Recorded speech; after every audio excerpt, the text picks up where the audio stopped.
Afin de réduire votre ratio de vulnérabilité, connaître cette liste vous aidera. Cette liste n'est pas une liste parlant de toutes les espèces de l'univers.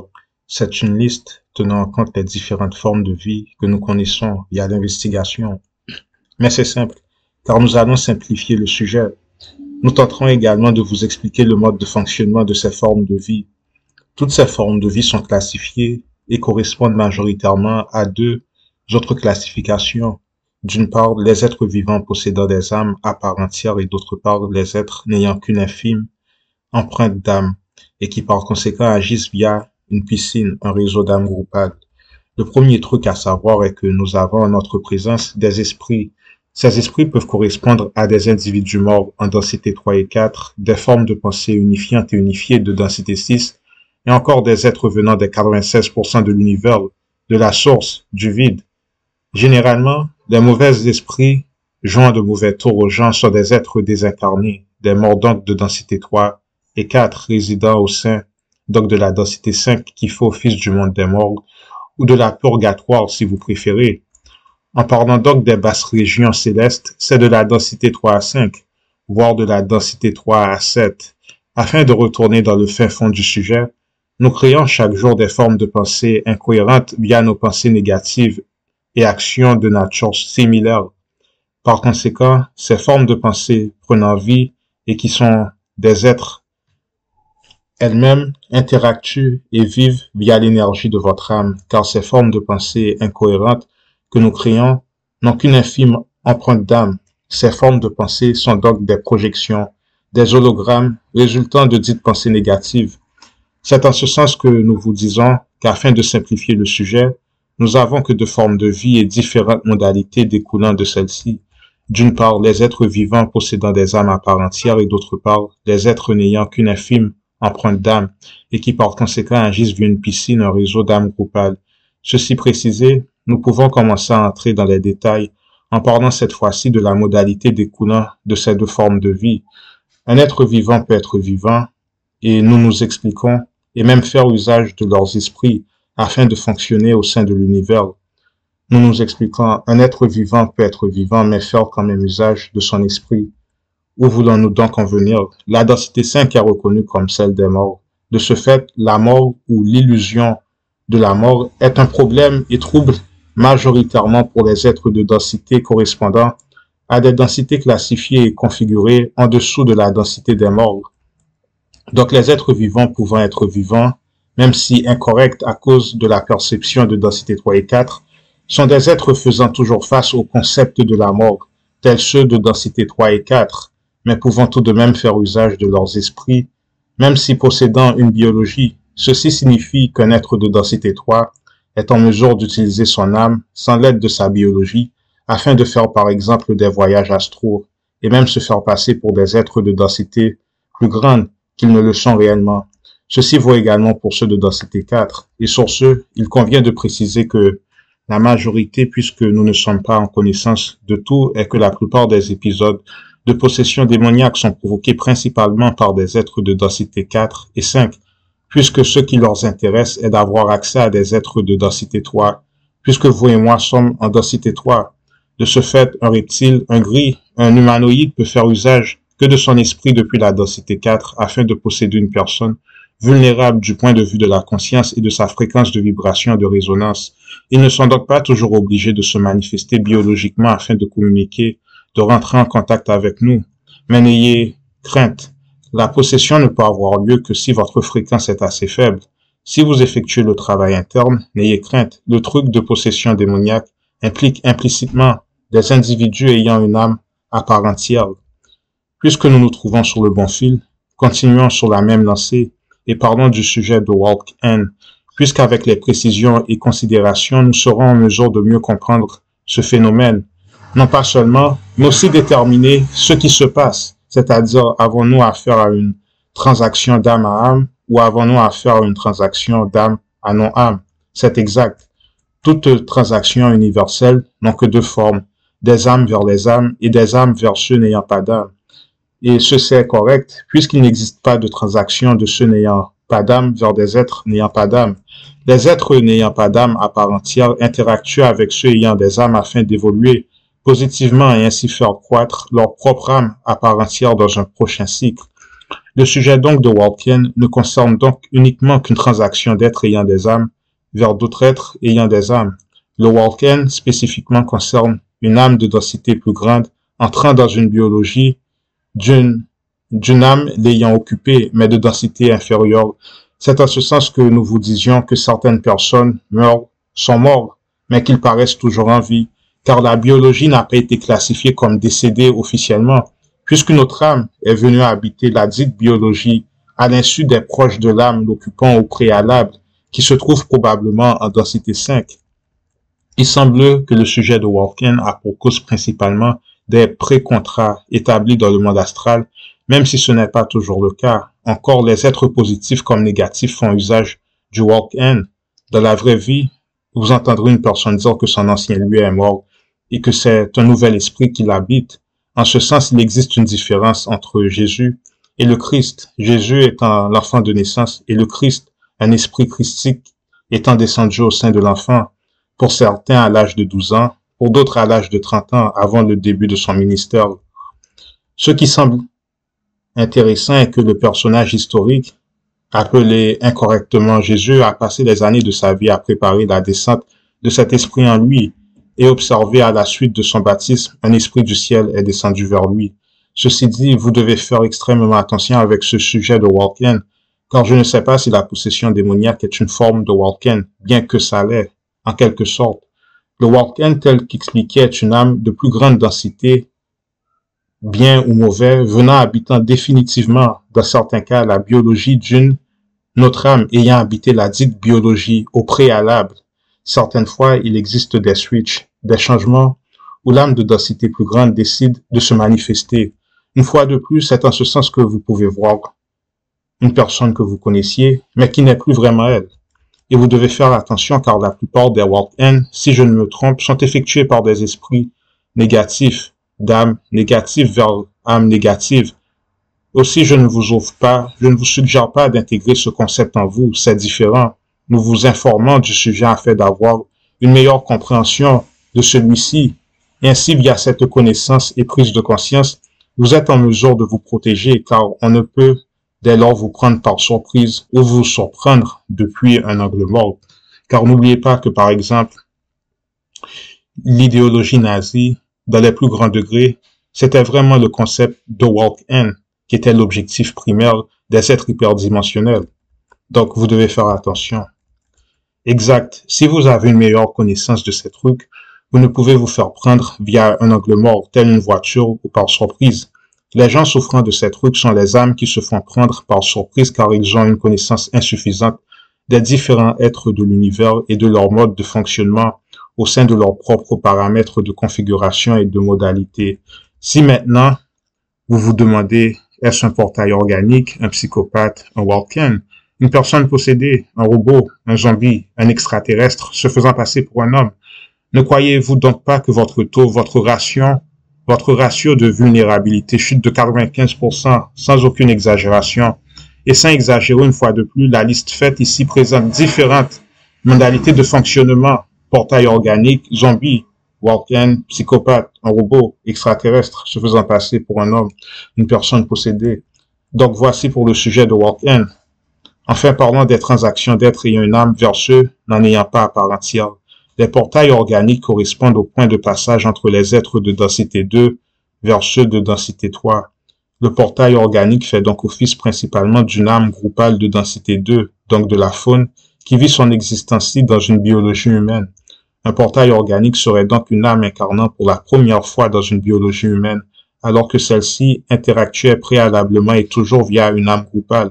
Les portails organiques ne correspondent pas à notre définition de zombie, puisque le portail organique est sorti d'une matrice humaine. Voilà la différence entre un zombie, un robot et un portail organique, psychopathe ou pas. Le portail organique est un être n'ayant pas une âme à part entière qui interagit avec des gens ayant une âme afin de développer leur propre âme de façon intégrale, sans compter que le portail organique est sorti d'une matrice humaine, ce qui n'est pas le cas avec les zombies et les robots. Alors couvrons vite ce sujet. Un robot est un être quelque peu conscient, issu du clonage. ressemblant en tout point à un homme sans l'être pour autant. Voyez, pas de matrice. Le zombie, pour sa part, ne correspond pas à un robot. Qu'est-ce que le zombie? Le zombie correspond à une personne morte, préalablement, correspondant à une âme ou un portail organique dont la biologie a été mise en usage une seconde fois, mais sans l'animation de l'esprit original, sans que celle-ci ait été déclarée morte, c'est-à-dire la biologie de la personne au moment de son décès. Donc, le zombie peut être considéré comme une seconde forme d'existence biologique pour la même biologie qui a reçu l'occupation d'une autre âme, d'une autre force vivante, d'une autre force animatrice. C'est exact, puisque ce que vous appelez mort est la mort de la biologie d'une personne, la cessation de la motion de la biologie, mais pas de la même de la personne en question, puisque celle-ci continue son voyage. Le zombie est donc opéré directement via la force d'âme ou de machine généralement de densité 4, bien que le gouvernement de densité 3 possède la technologie actuellement. Mais à plus grande densité, meilleure dissimulation, cela peut sembler être lié, mais voilà la différence établie entre zombies, robots, portail organique. La vérité est que ces infos, vous pouvez les comprendre, mais pas les connaître dans de tels détails si vous n'avez pas frôlé la mort. C'est juste impossible d'être au sujet de tous ces détails si vous n'avez pas frôlé la mort.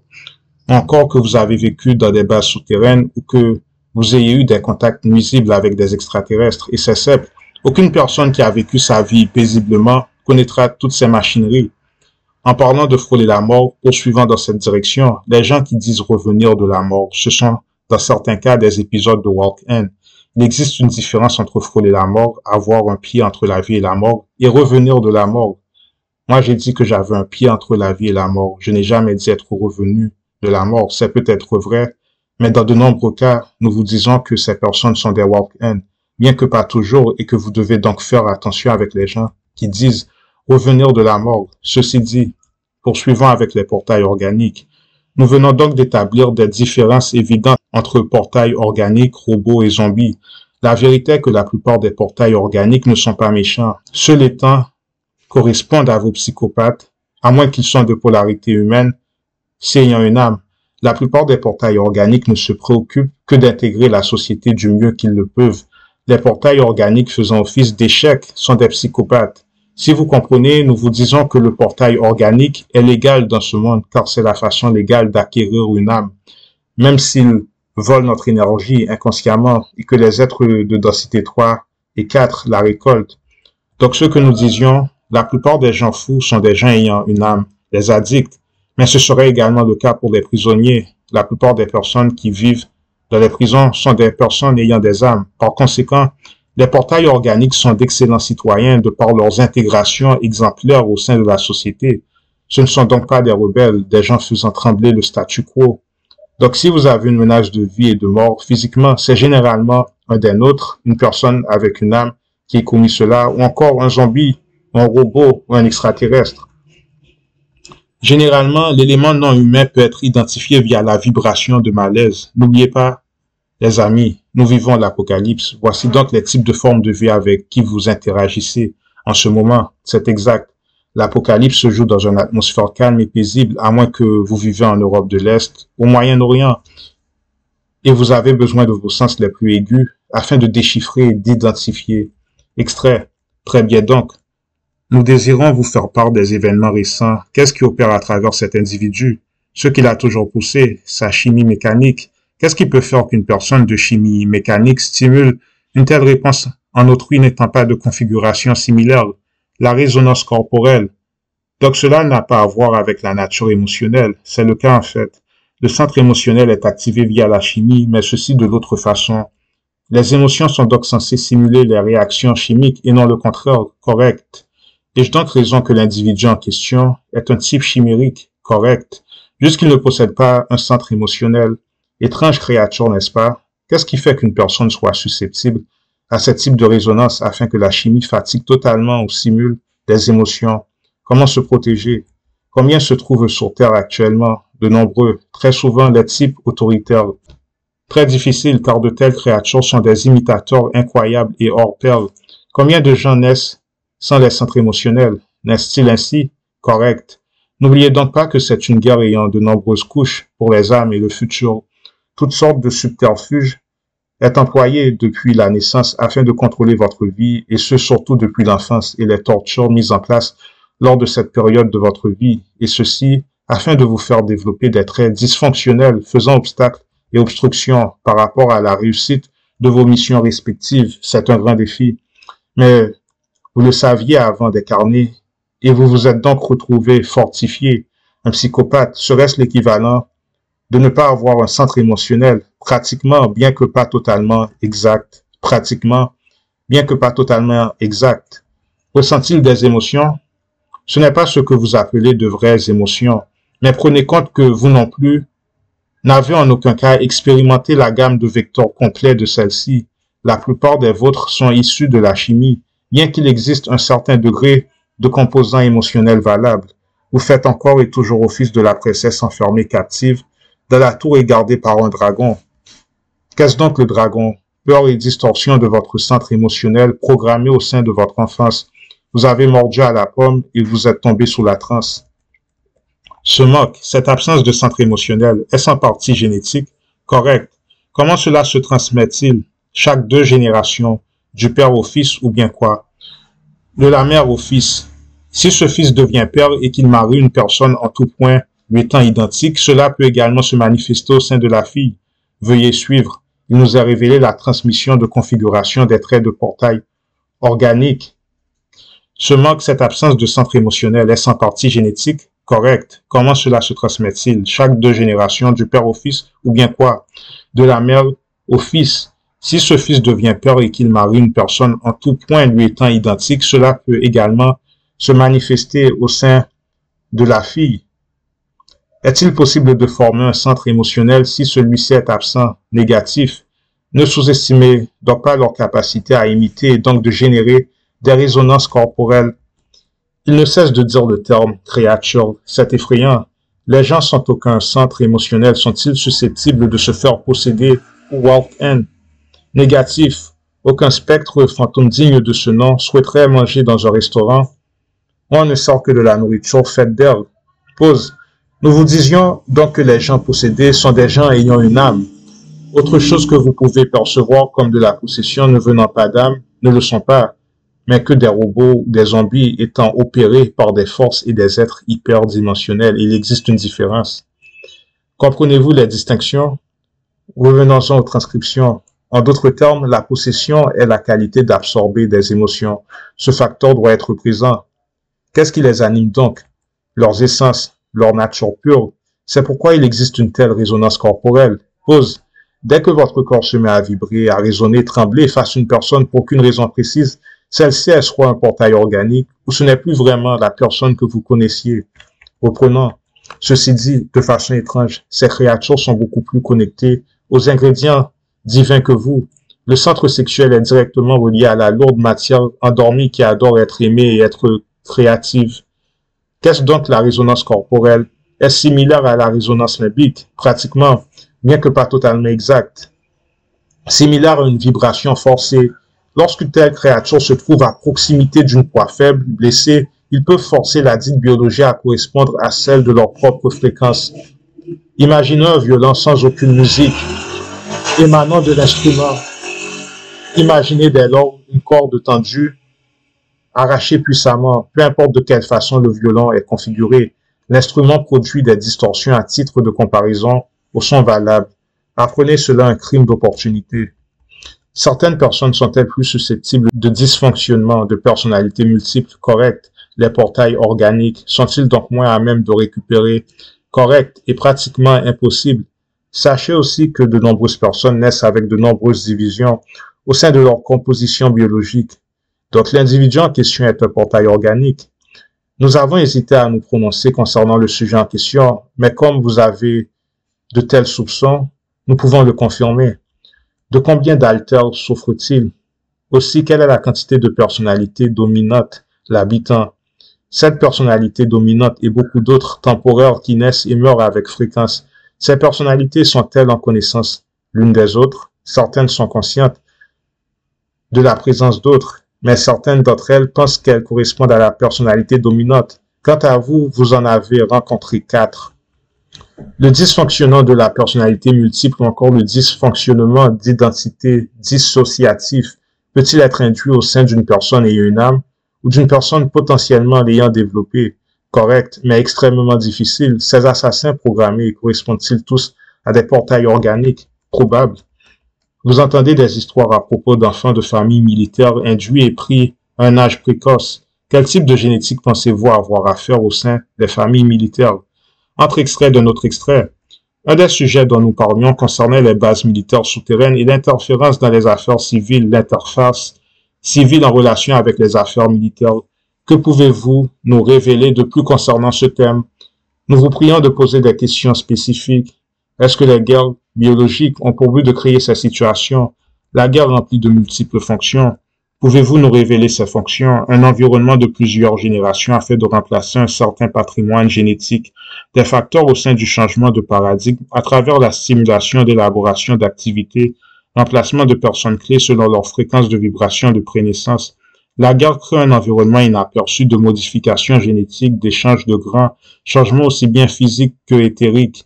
Que signifie le remplacement de personnes clés? Personnes clés selon la définition de qui? Selon les êtres de densité 4, service pour soi. Ces personnes clés se font-elles aussi répliquer? Correct. Et être enlevées dans des activités secrètes à dans d'autres plans d'existence. Assez de guerres ont eu lieu afin de créer entièrement une nouvelle race souterraine composée d'humains, soit par l'enlèvement direct, suivi de la rééducation, mais ainsi que de programmes de reproduction de ces mêmes individus dans ces bas mondes souterrains. Qu'est-ce que ce programme de reproduction? Vous vous doutez bien que ces captifs ont mis au monde des enfants. La différence avec ces captifs est que leurs progénitures n'ont jamais vu notre monde.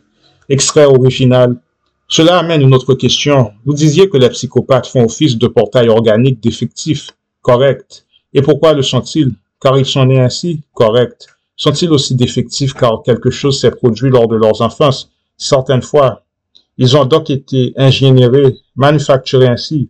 Certains le sont plus tard au cours de leur vie, mais généralement cela est dû à la génétique et aux mutations. Quand est-ce que la mutation a eu lieu? 50 000 ans auparavant.